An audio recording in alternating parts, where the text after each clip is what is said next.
Real estate is about freedom, choice freedom, time freedom, and money freedom, and the impact you can make with that freedom. But it doesn't come without cost.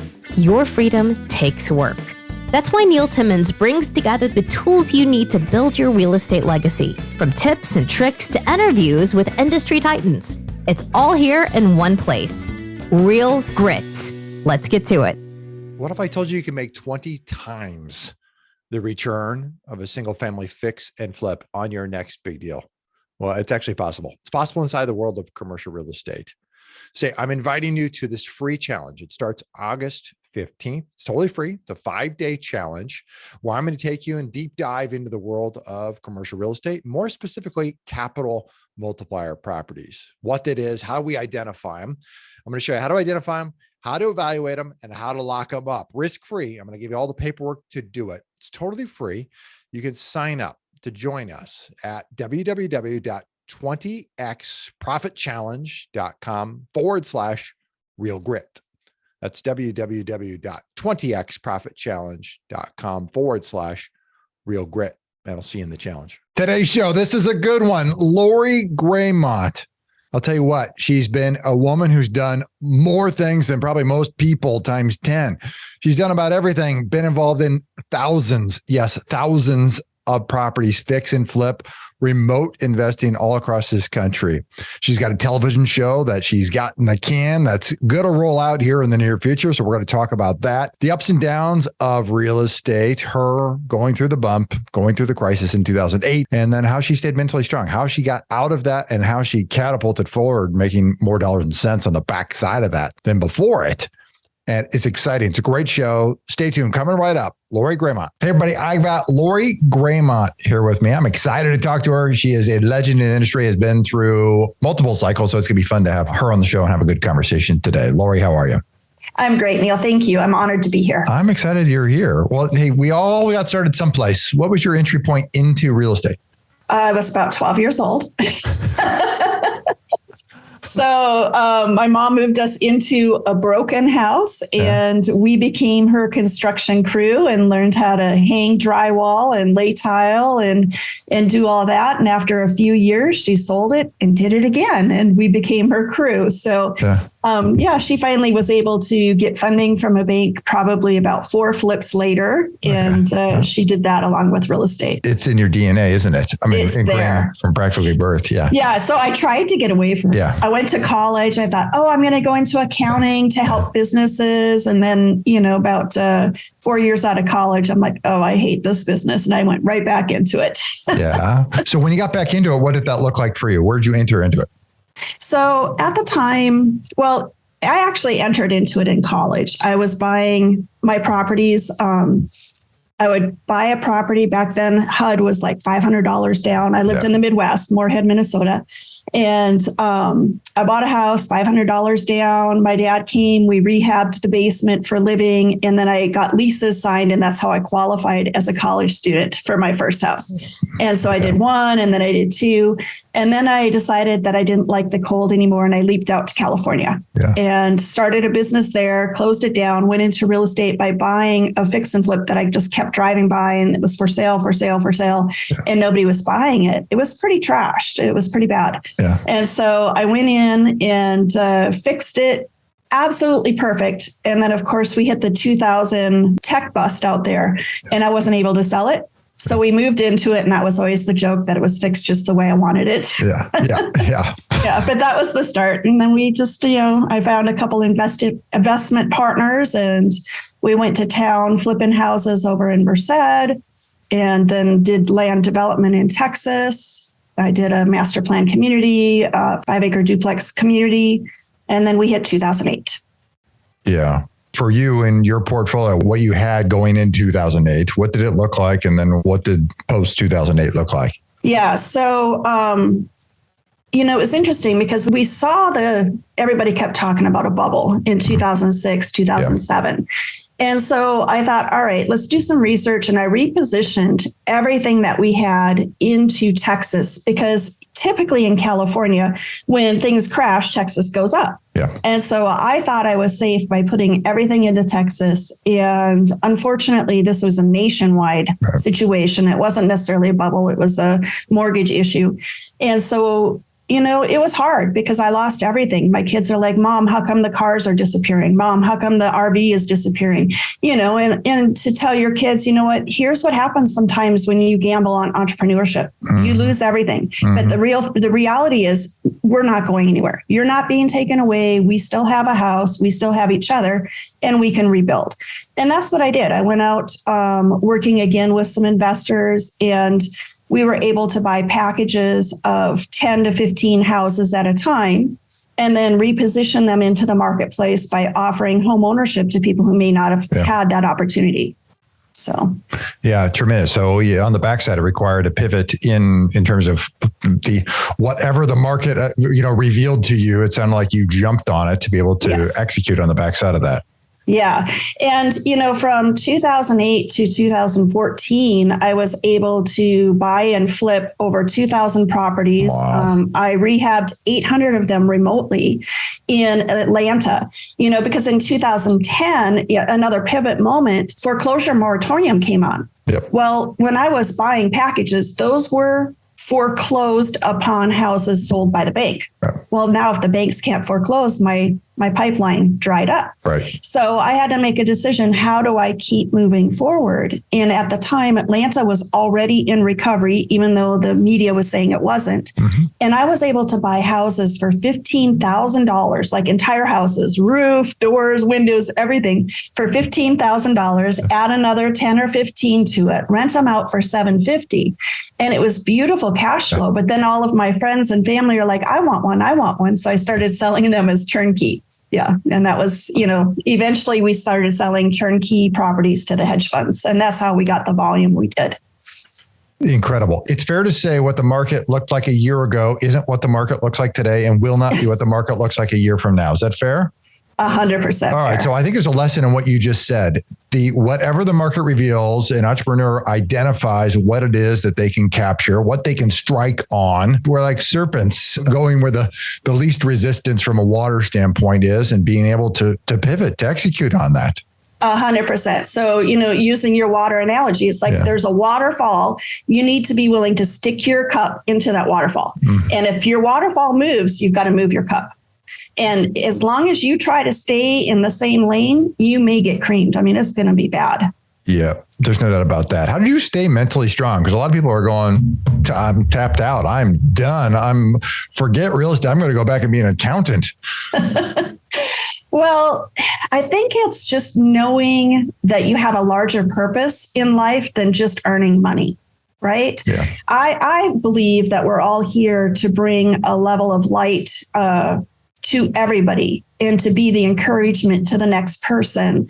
And so, my down isn't as bad as somebody else's down. And if I can speak a word of light into somebody's life, that's what I'm going to do. And I'm going to keep going until I can't do that anymore. A lot of people don't have what you just said. Where did that come from in your life? Adversity. I think just, you hit a point of a lot of adversity and you realize either you need to keep pushing through or give up. And giving up is not an option. I would say also I had a very strong role model in my mother, as I mentioned earlier. Yeah. She had a lot of adversity in her life and she just kept going. And she would say, until the Lord takes the last breath, it's my job to keep being the light in the world. And so that was put in me. Tremendous role model. Yeah, for sure. Talk to me about today. You've got some incredibly exciting projects going on in your world. And I've been following you on social media, so I'm glad we got connected here today because I can't wait to talk about it. Talk to me about your world, the television show, and everything you've got going on. So one of the things that I did about 2014-15 is I purchased a real estate investment club. It was a RIA. It was before meetups kind of were big, but it's called a RIA, Real Estate Investment Association.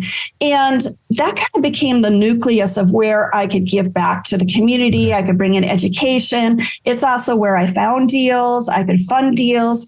And I started thinking, as we start to go in this recession, having the experience of being through, losing everything, I want to be able to give back. I want to be the person that reaches out and pulls somebody through the dark times. Mm-hmm. And how can I get a national platform?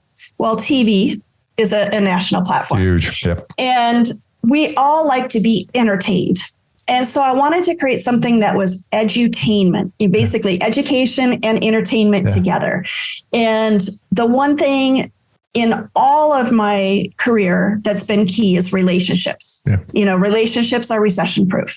And so I wanted to do something and collaborate with all the influencers that I know and have relationships with. And so we created a Shark Tank style real estate investing show where people who have deals but need funding can come and pitch their deals to us. And that's really, it's like, multiple times I've had people step up and offer me funding knowing that I had the skill. So I wanted to be able to do that, but yet still encourage the viewers that it is possible for them to do it too.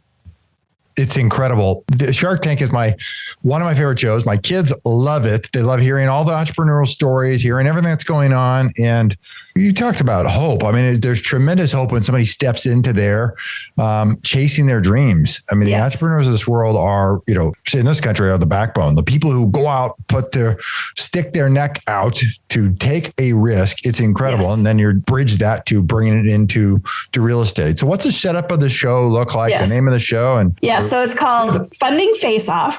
Yeah. And, when you can't copy, like I can't copy Shark Tank and just call it Real Estate Tank or whatever. Yeah. You have to change it up enough. Okay. So on Shark Tank, you have the investors basically fighting over one person to invest their money. But I thought, okay, what if we reversed it? What if we had 3 people who had deals begging, asking, the deal makers to invest in them. Yeah. Like they have to face off with each other to get the funding. Like my deal is better than yours. I'll give you more equity. I'll give you more profit. And so that's how we set it up. So we have 5 deal makers. We have 3 deals that we analyze, 3 deal presenters. And each one presents individually, so they don't see each other's deals. We ask questions, we dig in. I mean, we get really critical. And then we bring them back and we do what we call a mentor moment, because we want this to be educational and edifying for them. And so we share, where we maybe see risk in their deal, what we like about the deal, maybe even some presentation styles if they're going to be out pitching other investors. And so we give them a mentor moment and then we eliminate one of them. And in the elimination, we're not saying, hey, we don't like you. We just say, hey, your deal is dead to us, meaning we don't really like the deal. We can't work with the deal. Right. And we've had deal presenters come back a couple times. So it's not that hard for them to go, okay, yeah, that deal's no good. Let's try this deal. And then we have the 2 left and the 2 kind of say, all right, deal makers, I'm going to have 100,000 profit. I'll give you 20% of it. And the other one might go, well, I'll have 150,000 of profit. I'll give you 15% of it. Yeah. And they kind of bicker back and forth to come to a conclusion of who has the best deal for us. Cool. And then we decide and we take it. It's exciting. It is. And we even had one opportunity where one of the deal presenters wanted to take the other person's deal away from us. We've had places where even the cameramen are like, can we buy into these deals? Can we be part of it? And it's just been an amazing experience, and it's completely organic. It's not scripted. This is like organic. We're in our element. It's fun. One of the things I love about it is, in our small circle world, people are always looking for money. They're always looking for avenues and outlets. But in the kind of the big world of this country, the average person doesn't see this. They don't see deals. They don't see opportunities. You couldn't even get in front of it, nor do you get to be a fly on the wall and witness it until watching what you've created. Right. Exactly. And, there's also this persona that investors are bad, right? People kind of think, oh my gosh, those greedy investors, they're stealing houses from people.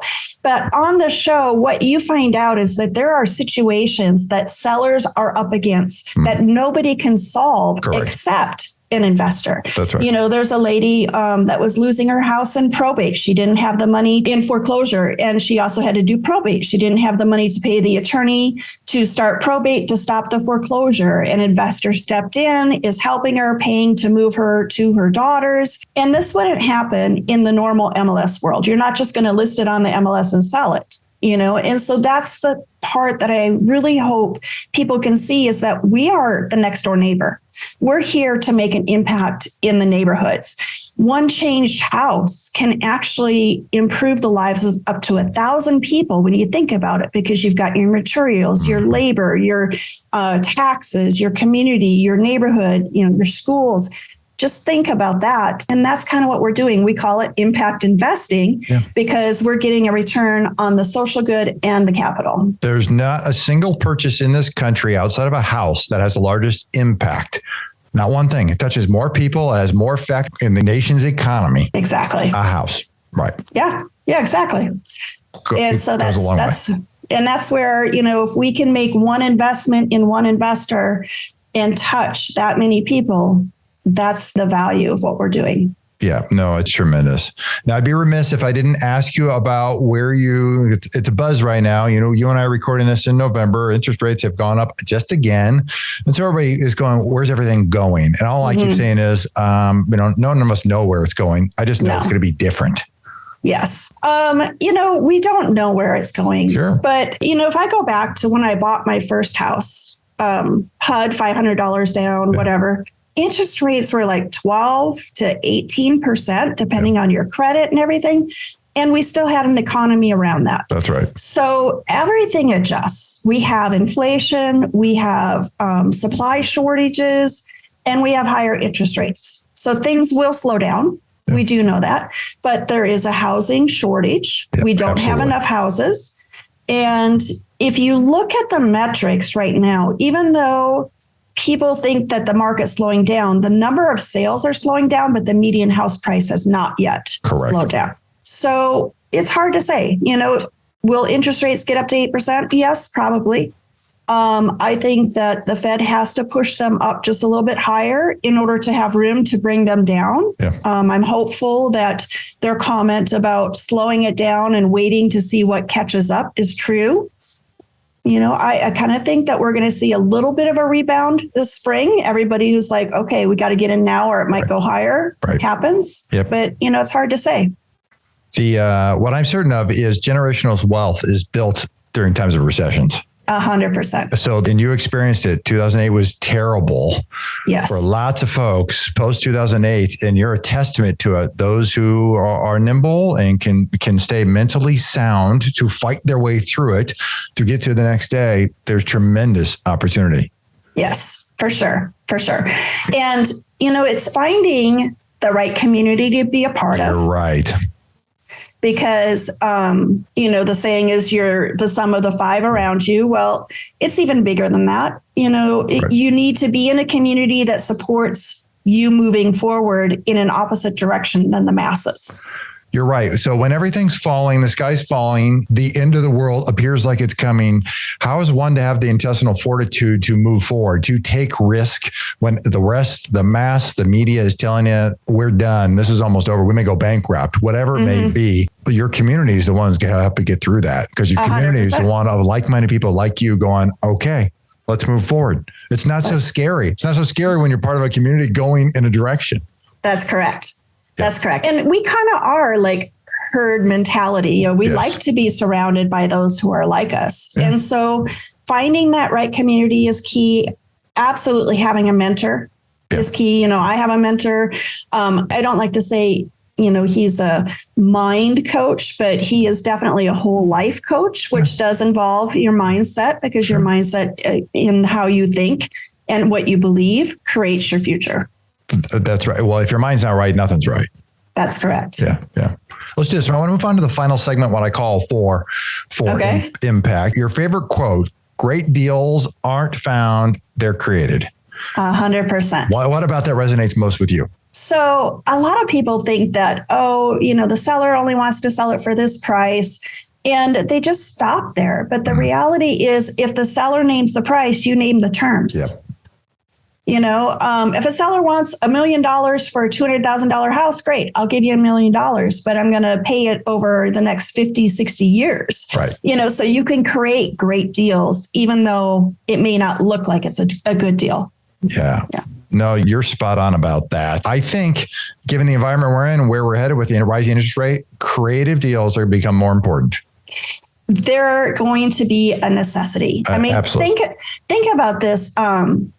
We have all these mortgages out there, sub 5. Yeah.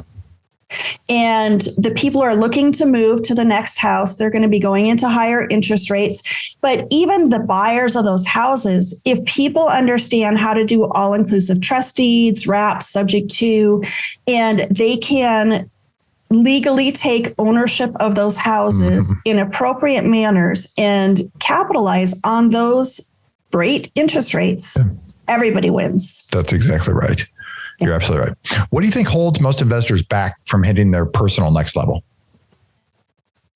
Their belief in themselves. Yeah. You can never outgrow what your vision of who you are is. You're right about that. So how does one move that? So if that's what holds them back, how do they edit their vision, alter their vision? So, a lot of people say, well, you just got to change what you believe. Well, why don't you start with what is it you believe? Yeah.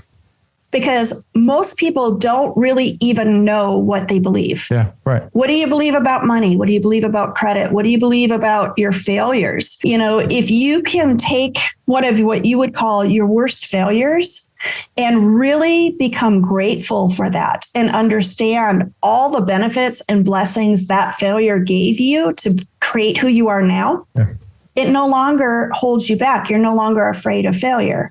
And you're able to move to the next level. One of the things that I've learned, and it hasn't been easy because I've had to invest millions of dollars probably in my education and in my mindset. But every failure was the launching pad for my next success. Yes. Everyone. And so I'm not afraid of failure anymore because I know it's going to take me to the next level. And when I talk next level, it's not even like next level financially. Right. It's the next level of influence. So like maybe, your first influence is your family and then your community and then your town and then your state and then the nation. Right. And that's where I've been launched into the nation and then maybe the world, so don't fear failure for sure. It all starts up here with yourself singularly and then it spreads. 100%. Yes. Outside of real estate, what are you most passionate about? My children. Yeah. I love hanging with my children. I ask them, I'm an empty nester now. And I'm like, I got to figure out what it is I like to do. And they're like, Mom, real estate. Okay, so I'm singular.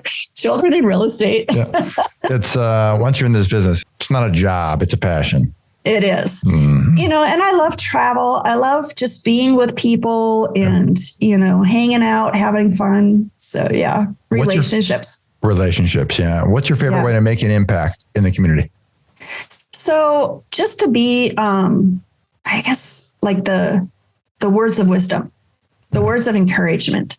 That's, just people know to reach out to me about various things and me being able to share my life experiences, be the person that reaches back and pulls them forward. That's how I impact people. Yeah, it's tremendous. Lori, I really appreciate you taking the time to come on here and share your story because I think you are a testament. Folks with a strong personal direction and will to continue to not just survive, but thrive in the face of adversity, no matter what life gives them. Absolutely. Surround yourself with the right people, be willing to listen and continue to give. When you give, you get as much back as you give. If not more, right? Exactly. Yeah. For people, they want to find you, they want to follow you, they want to connect with you, they want to learn more about the television show. Where can they go? What should they do? Sure. So head out to fundingfaceoff.com. You'll see our website there. Make sure you sign up to be part of our newsletter. We'll give you announcements as we get ready to launch and where to find us. If you have deals that you want us to look at, maybe you need to reposition something, go ahead and email deals@fundingfaceoff.com. And that's the best way to reach us. Yeah, terrific. We'll make sure we get those links and the email address below in the show notes for everybody. Lori, thanks so much for coming on. I appreciate it. Thank you. I appreciate it. You bet. For everybody here at Real Grit, I'm Neil Timmins, reminding you that real estate requires real grit. See you next time. What if I told you can make 20 times the return of a single family fix and flip on your next big deal? Well, it's actually possible. It's possible inside the world of commercial real estate. Say, I'm inviting you to this free challenge. It starts August 15th. It's totally free. It's a 5-day challenge where I'm going to take you and deep dive into the world of commercial real estate, more specifically, capital multiplier properties, what that is, how we identify them. I'm going to show you how to identify them, how to evaluate them, and how to lock them up risk-free. I'm going to give you all the paperwork to do it. It's totally free. You can sign up to join us at www.20xprofitchallenge.com/real grit. That's www.20xprofitchallenge.com/real grit. And I'll see you in the challenge. If you like our content and want more, you can access it at realgritpodcast.com. You hear it guest after guest. Instinctively, you already know it. But let me call it out. The most expensive action is inaction. The real estate market is full of opportunities. You just need to uncover them. You can build a business that lasts for years, makes monumental impact in the lives of those that you love. It's not just about business, but about the freedom you get because of it. Have you ever heard the saying, if you want to go fast, go alone. If you want to go far, go together. I believe that partnering is essential. In fact, I partner with hardworking investors all the time. The point is that you can get a lot further with the right partner. Let me say it again, the right partner. If you've ever thought about partnering with anyone, or if you have a partner now, I encourage you to download my free Partner and Profit Guide, which includes the top 5 must-answer questions to evaluate a profitable partnership. You can find it at www.legacyimpactpartners.com. I'll see you in the next episode.